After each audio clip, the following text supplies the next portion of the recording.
Hi everyone, this is Frances Caballero with Social Media Just for Writers, and I thought that this week, instead of presenting my typical blog post, although I don't think my blog posts are typical, but instead of doing a usual blog post, that I would vlog instead and share with you this presentation, a presentation that I actually gave last week at the San Francisco Writers Conference. And so I thought, why not share it also with all of my loyal blog readers? So here we are. And the topic of this particular PowerPoint is social media in 30 minutes a day. And if you're a regular reader of my blog, you know that I really like being efficient on social media and not wasting time or getting lost in the vortex of the online experience. That's not what any of us want to do, because we have better things to do, or just as important things to do, and that is write our books. So I'm going to start today with this quote from Mark Coker that he included in a post after publishing this 2016 Smashwords survey. And it's no surprise that he says bestsellers have a greater social media presence. But he also says that better-selling authors are much more likely to have a social media presence. And so what does this mean? Does it mean that you have to have a social media presence to be a bestseller?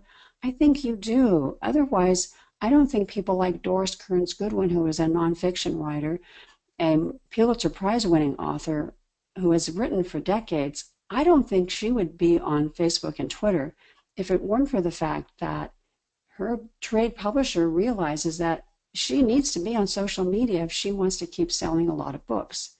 And so if you want to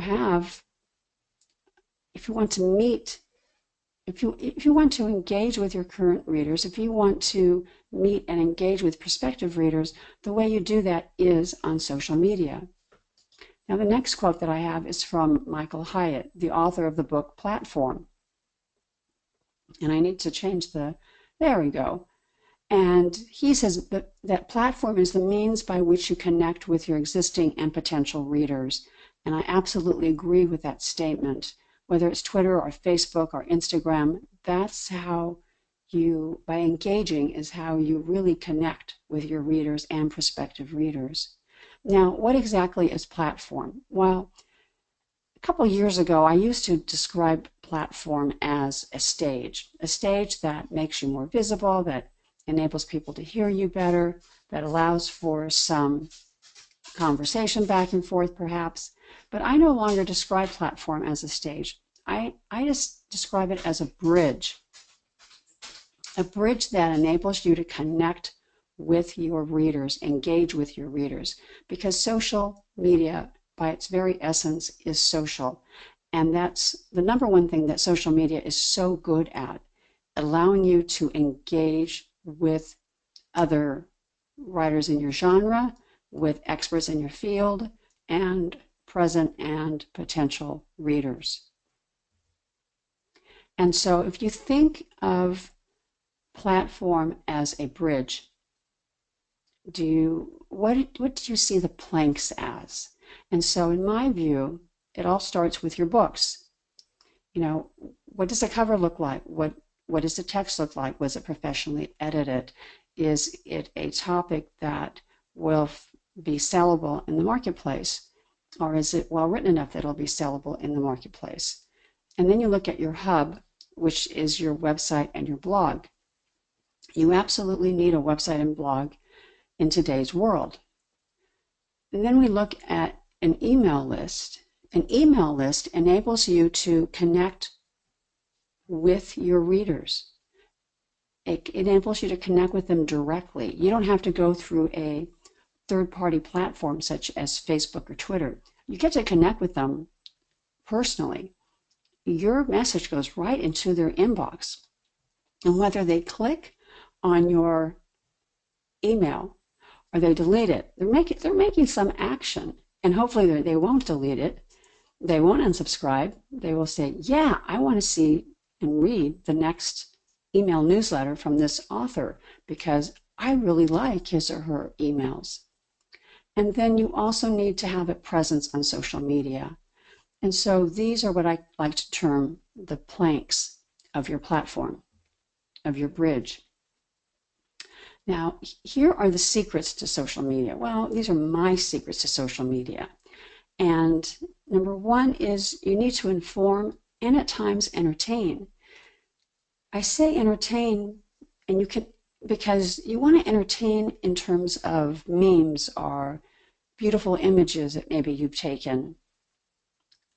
And you want to inform as well, because social media can't really be all entertainment. You can have some posts that are entertaining. You can have some entertaining tweets. You can have some entertaining, actually on Facebook, the entertaining posts do so much better than the informational ones. Whereas on Twitter, I think the entertaining ones can sometimes do better, although the informational posts do quite well on Twitter as well. So I seem to be contradicting myself, but I think that on Facebook especially, people are looking for entertainment. On Twitter, they're not primarily looking for entertainment, although entertainment is nice. Entertainment can be peppered throughout your newsfeed. It's a nice little perk. You should, of course, personalize whenever you can. Now, this can be difficult for writers. It's difficult for me because I don't like to self-reveal too much on social media, especially Facebook. Well, let me backtrack a little bit. I do not personalize on most social media. On Instagram, I may post images of where I am in the moment. On Facebook, on my profile, I may personalize it somewhat, but I tend to do a lot of general posts and personalize once in a while. And that isn't the trend on a Facebook profile for most people. But on my Facebook author page, I don't personalize at all. Now, this is because these are my comfort levels, but there are people who personalize a lot. I think of writer and editor Jordan Rosenfeld. On her Facebook profile, she personalizes a lot, and she has a lot of people engage with her. So it is really true that it is a secret to social media that the more personalizing you do, and I think this especially on Facebook, the more engagement you will get. It can happen on Instagram as well, actually. So I'm going to just keep going. The other secret is to socialize, don't broadcast. Now, what's an example of broadcasting? Broadcasting, buy my book. Thanks for following. By the way, I have a story on Wattpad. I'd love you to read it. Or, thanks for following me. Hey, have you checked out my website, my blog yet? That's really broadcasting. That's not really thanking people. That's actually broadcasting. Or just having a lot of buy my book type of posts on social media, or pictures of your book, and requests to buy your book, and videos about your book. Whereas socializing is answering questions, asking questions, wishing people a great week, telling them that you hope they have a great weekend reading a book, or writing, or starting a new book, or what do you like to read, or what are you reading now? Get to know people, and get to know them by asking questions, answering their questions, and engaging with them. Another secret is to follow the 80-20 rule. And the 80-20 rule often surprises new people to social media, and that is 80% of the time, you will not be posting anything about yourself, your website, your blog, your books, nothing. It will be about your colleagues, other people in the industry, posts that you think your readers would be interested in. So it would be content from other sources. And 20% of the time, you can write about content from your source, from yourself. So your own blog post, your own books, your own stories, etc. So 80% of the time is content you don't generate. 20% of the time is content that you do generate. And I created this acronym called CARE, and I think it is key to social media. And that is, the C is for communicate and connect. So communicate can also mean can actually include socializing. So communicate messages, connect with people. Number 2, answer their questions. It's also a way to connect with people. Answer their questions, ask questions, relate to your readers, understand them, know where they're coming from, and educate and entertain. Provide that balance of educating them with informational posts, entertaining them with beautiful photos and memes. Because social media is all about trust. It's all about authenticity. If people don't trust you, you will not do well on social media. Be authentic. Be your real self in everything that you do online. And another image for authenticity. I love this image. Because if you're being fake, it will be very evident on social media. So always, as this image says, to hold people in your heart, to talk to them on social media as you would talk to somebody if you were going out for tea, to thank them for a retweet, to empathize with where they are, and to reflect on what they say. And so that's how you spread your social karma. You give thanks, you receive thanks. Social karma is actually an image that Joanna Penn developed. And what she says is that if you want book reviews, give book reviews. If you want a lot of book sales, buy a lot of books.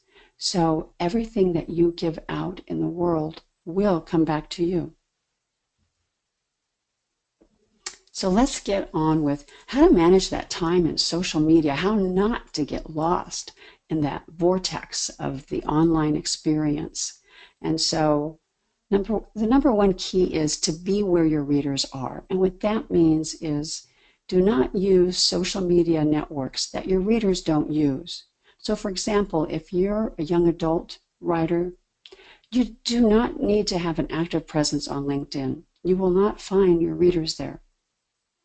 If you are a romance writer, I'm not sure that being on Google Plus would be a benefit for you. Where should you be if you're a romance writer? Well, you should be on Facebook, and you should be on Twitter. Well, Twitter, perhaps. You'd have to really test it. I've heard that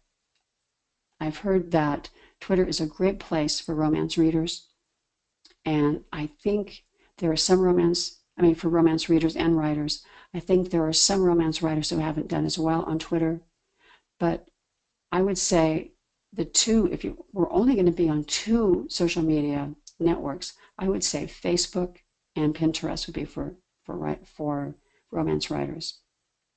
So the point of this is be where your readers are, and don't waste time on social media networks where your readers just won't be. And think about who you write for. Think about your genre. Think about the age group and the gender of who you're writing for. And that will help you determine where you need to be online. If you're looking for more specific information, the Pew Research Center comes out with an annual report on social media use by demographics. And they came out with one in November. And Pew is spelled P-E-W.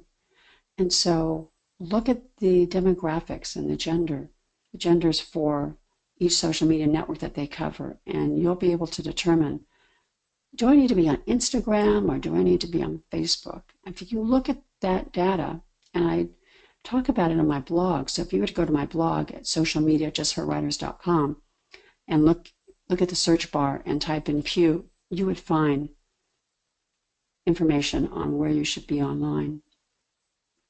So the first step is just be where your readers are. The second step is to curate. And that means because 80% of the content that you post will not be from you, will not be self-generated.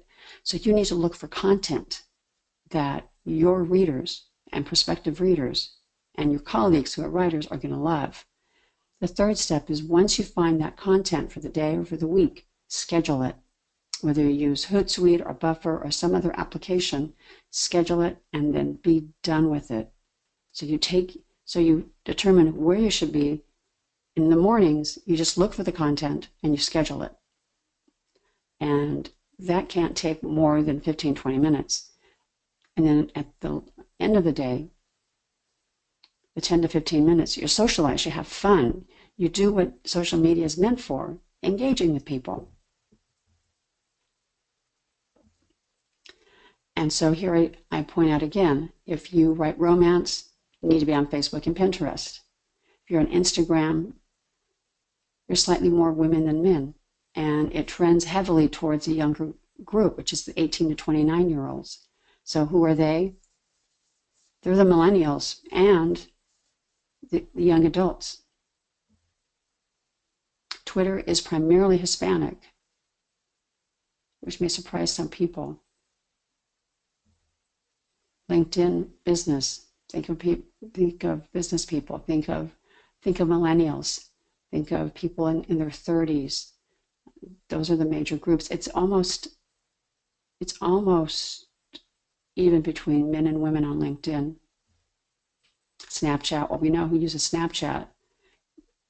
Young adults and teens and millennials. There's actually some reports that say it's mostly millennials who use Snapchat.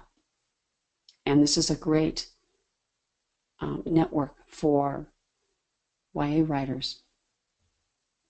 Tumblr, this is a great social media network for YA writers because this is the teenage group. They can have their own blog, they can personalize it however they want, and there are a ton of young adult writers on Tumblr because it's so popular.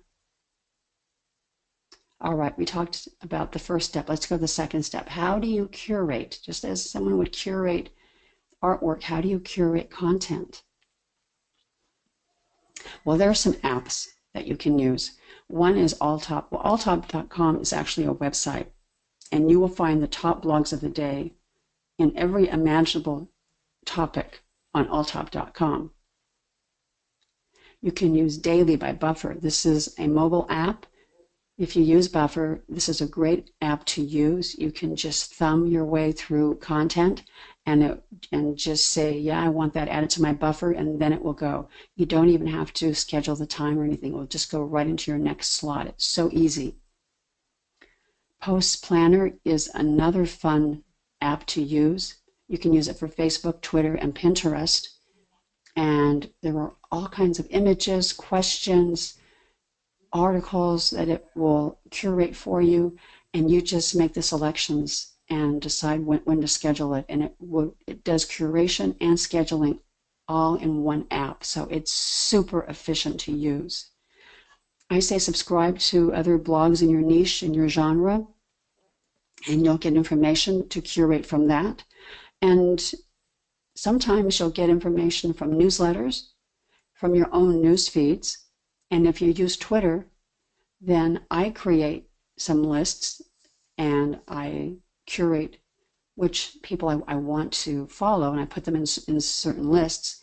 And then when I want to look for information, I go to a list. Like I have a social media list, I have a writing and publishing list, I have a social media women list, I have a Twitter list. And whenever I want information in one of those areas, I click on my list, and all these people come up with their latest blog posts, and it makes curation really fast and really easy for me. And like I said, you can go to your own newsfeed. The problem with going to your own newsfeed on Twitter is if you're following 10,000 people, you're going to have a huge newsfeed, which is why you need to start creating lists and looking at your list instead. The last step, or not the last step, the third step is to schedule, and that's how I mentioned Hootsuite and Buffer. But there are other scheduling applications out there. There's also Schedugram, and we can imagine that's for Instagram. And then if you just want an app for Twitter, there's TweetDeck, which will sit right on your desktop. You don't even have to go online to use it. And it is owned by Twitter, and it's a very popular application. Plugio, which is just for Twitter, and it's a very good app. And then Twuffer. So I always love these names, right? TweetDeck, Plugio, and Twuffer. The bottom three are just for Twitter. And I also mentioned Post Planner earlier, which is for Pinterest, Twitter, and Facebook. And Facebook also has its own scheduling feature.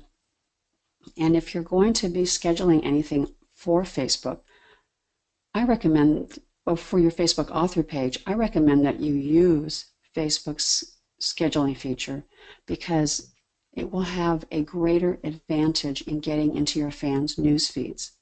For example, if you use an app that automatically posts from your new blog post to Facebook, it's not getting much visibility on Facebook. Facebook doesn't like it when you do that. Or when you even use an app like Hootsuite or Buffer, it's not going to get as much visibility as if you used this scheduling feature. If you use the scheduling feature, you'll get good visibility, as much visibility as you can on Facebook without buying advertising. Let me add that caveat. So this is what I recommend you do. Use the scheduling feature, and you can schedule for the day and up to 6 months in advance if you have that much stuff to post in advance. And the fourth step of my formula is to socialize. And as I said, social media is at its very nature social. And so you want to socialize as much as you can with other writers, with your colleagues, and with your readers and potential readers and other bloggers. You'll want to share and comment and retweet. That's a way to socialize.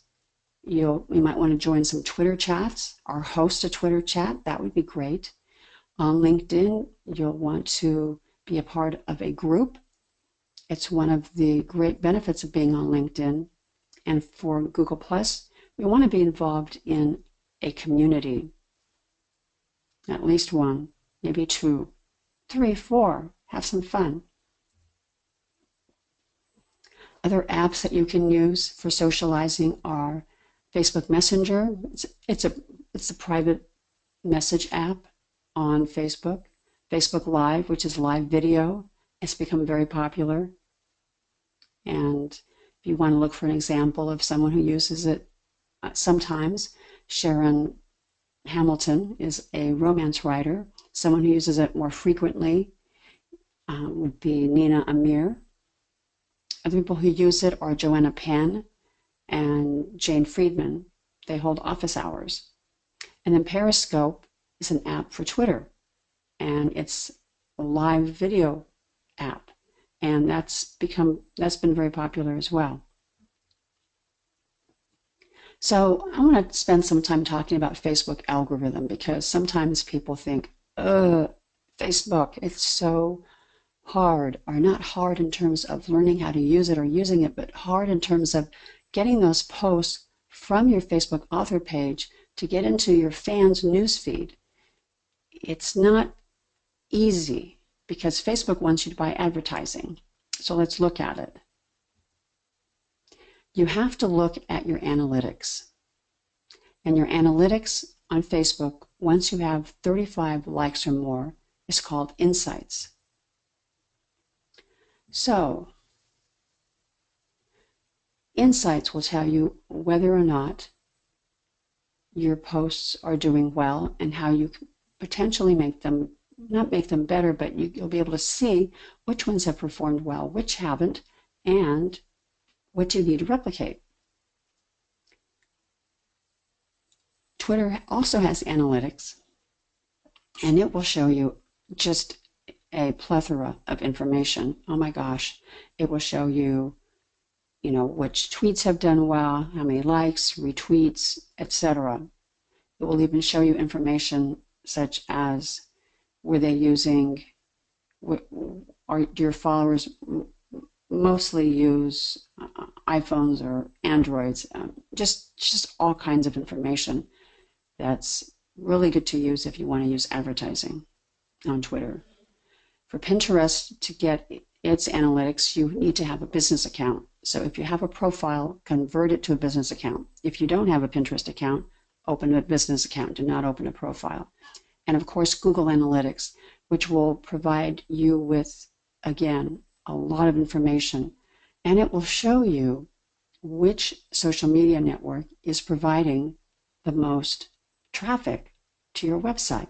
So in my case, Twitter provides the most traffic, Facebook is number 2, and Pinterest is number 3. And that makes sense because I use Twitter the most. So it would make sense that I would have more traffic from Twitter. So the analytics will help you determine which types of posts work, which types of posts fell flat. So what types of things do I need to replicate?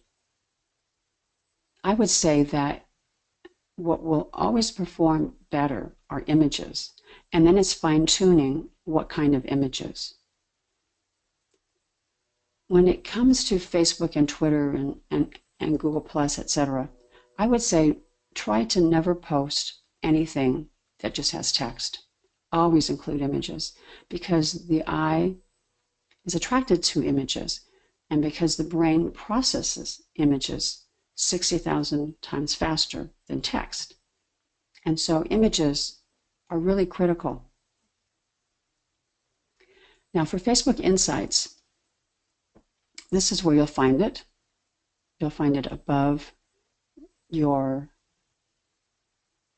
banner image on Facebook. This is an old Facebook banner image, but yeah, that's where you'll find it, right above your banner image. It will include the gender, the age, the language, the country, the city, where all your Facebook followers are from. It's just phenomenal. I mean, when you go into the demographics for Facebook, you'll say, whoa, and what you'll find, and I think this is true for a lot of people, is the analytics for Facebook tend to match the analytics for your website. And if anybody doesn't find that congruent, I want to know, because everyone I've talked to have found those two forms of analytics congruent. And so this is what you'll see. This is just an example. Now you can really tell from this screenshot what did really well and what didn't, right?